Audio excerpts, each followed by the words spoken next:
मैं द्रौपदी मुर्मू ईश्वर की शपथ लेता हूँ कि मैं श्रद्धापूर्वक भारत के राष्ट्रपति के पद का कार्यपालन करूंगी तथा अपनी पूरी योग्यता से संविधान और विधि का परिरक्षण, संरक्षण और प्रतिरक्षण करूंगी और मैं भारत की जनता की सेवा और कल्याण में निरत रहूंगी।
आदरणीय श्री रामनाथ कोविंद जी, उपराष्ट्रपति श्री एम वेंकैया नायडू जी, प्रधानमंत्री श्री नरेंद्र मोदी जी, लोकसभा के स्पीकर श्री ओम बिरला जी, चीफ जस्टिस एन.वी. रमन्ना जी, सम्मानित सांसदगण, अन्य महानुभावों, देवियों और स्वजनों तथा मेरे प्यारे देशवासियों, सभी को जोहार।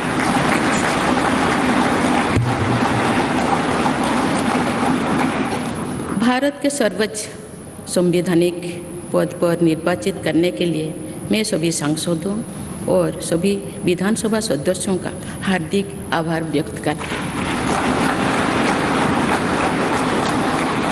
आपका मत देश के करोड़ों नागरिकों के विश्वास की अभिव्यक्ति है।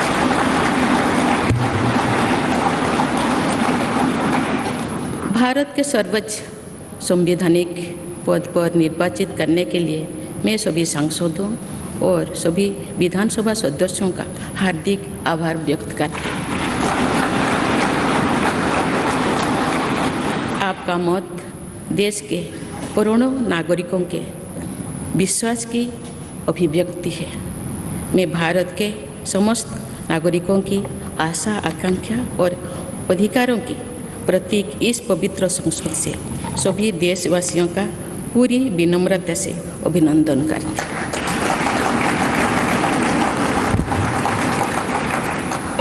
आपकी आत्मीयता, आपका विश्वास और आपका सहयोग मेरे लिए इस नए दायित्व का निभाने में मेरी बहुत बड़ी ताकत रही। मुझे राष्ट्रपति के रूप में देश ने एक ऐसे महत्वपूर्ण कालखंड में चुना है जब हम अपनी आज़ादी का अमृत महोत्सव मना रहे हैं।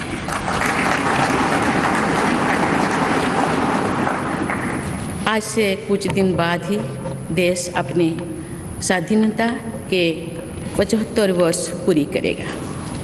ये भी एक संयोग है कि जब देश अपनी आज़ादी के 50वें वर्ष का पर्व मना रहा था तभी मेरे राजनीतिक जीवन की शुरुआत हुई थी। और आज आज़ादी के 75वें वर्ष में मुझे ये नया दायित्व मिला है। ऐसे ऐतिहासिक समय में जब भारत अगले 25 वर्षों के विजन को हासिल करने के लिए पूरी ऊर्जा से जुटा हुआ है। मुझे ये जिम्मेदारी मिलना मेरा बहुत बड़ा सौभाग्य है। मैं देश की ऐसी पहली राष्ट्रपति भी हूँ जिसका जन्म आज़ाद भारत में हुआ है। हमारे स्वाधीनता सेनानियों ने आज़ाद हिंदुस्तान के हम नागरिकों से जो अपेक्षाएं की थी उनकी पूर्ति के लिए इस अमृतकाल में हमें तेज गति से काम करना होगा। इन 25 वर्षों में अमृतकाल की सिद्धि का रास्ता 2 पटरियों पर आगे बढ़ेगा, सबका प्रयास और सबका कर्तव्य। भारत के उज्जवल भविष्य की नई विकास यात्रा हमें सबके प्रयास से करनी है, कर्तव्य पथ पर चलते हुए करनी ही है। काल